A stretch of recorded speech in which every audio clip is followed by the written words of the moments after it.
Bulk drug park ఏపీలో అగ్గి రాజేస్తోంది. అనకాపల్లి జిల్లా నక్కపల్లి మండలం రాజయ్యపేటలో బల్క్ డ్రగ్ పార్క్ ఏర్పాటు చేయడాన్ని వ్యతిరేకిస్తూ మత్స్యకారులు పెద్ద ఎత్తున ఉద్యమం చేస్తున్నారు. అయినా సరే అవేమీ పట్టకుండా ప్రభుత్వం ముందుకు వెళ్తోంది. మత్స్యకారులు చేస్తున్న ఉద్యమాన్ని కొందరు పోలీసులు క్యాష్ చేసుకుంటున్నారన్న ఆరోపణలు వినిపిస్తున్నాయి. అసలు మత్స్యకారుల ఉద్యమానికి పోలీసులకు లింక్ ఏంటి అంటారా? బల్క్ డ్రగ్ ఏర్పాటుతో తమ బతుకులు నాశనమైపోతాయని మత్స్యకారులు పోరాడుతూ ఉంటే పార్క్ పనుల్ని ముందుండి నడిపిస్తున్నారు కొందరు ఖాకీలు. బినామీ వ్యక్తులను కాంట్రాక్టర్లుగా పెట్టుకుని బల్క్ డ్రగ్ పార్క్ పనుల్ని చేయిస్తున్నట్టు తెలుస్తోంది. నిర్మాణ పనుల కోసం ఓ పోలీసు అధికారి తన బినామీ కాంట్రాక్టర్తో ఏకంగా 25 వాహనాలు పెట్టి పని చేయిస్తున్నట్టు స్థానికంగా ప్రచారం జరుగుతోంది. పార్క్ ఏర్పాటు చేయాల్సిందేనన్న ప్రభుత్వ పంతంలో స్వామి కార్యం స్వకార్యం రెండూ పూర్తవుతాయని సదరు పోలీసు అధికారి భావిస్తున్నాడట. అందుకే మత్స్యకారుల ఉద్యమాన్ని సదరు అధికారి ఉక్కుపాదంతో అణిచివేస్తున్నారనే విమర్శలు వినిపిస్తున్నాయి.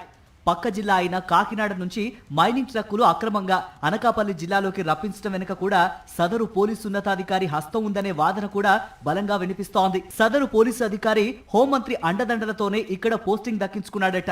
అటు ఎస్పీని ఇటు డీఐజీని కూడా లెక్క చేయకుండా ఇష్టారాజ్యంగా వ్యవహరిస్తున్నారని ఆయనపై ఆరోపణలున్నాయి. అంతేకాదు నియోజకవర్గంలో ఎవరికి పోస్టింగ్ దక్కాలన్నా తన అనుమతితోనే జరుగుతుందని కూడా చెప్పుకుంటున్నారట. ఒకవైపు బినామీలతో కాంట్రాక్ట్ అవతారం ఎత్తడంతో పాటు అక్రమ మైనింగ్ వాహనాలకు రూట్ క్లియర్ చేయడంలో ఈయనదే కీలక పాత్ర అన్న విమర్శలు ఉన్నాయి.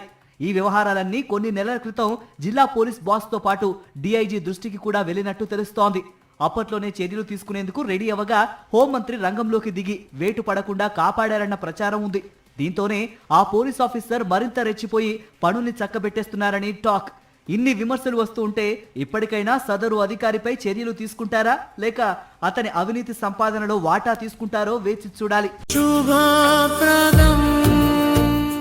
అందరికీ నమస్కారం, నేను మీ ఐశ్వర్య రాజేష్. హలో అందరికీ నమస్కారం, నేను మీ రుతిక నాయక్.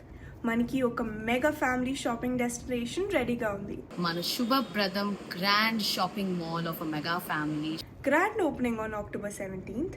కుండకాల్లో నేను వస్తున్నాను, మీరు రండి. ఓపెనింగ్ ఆఫర్స్, సర్ప్రైజెస్ చాలా వెయిట్ చేస్తున్నాయి. So what are you guys waiting for? రండి, మనం అందరం కలిసి షాపింగ్ చేద్దాం. Subhapradam mega shopping mall, family first. See you all there.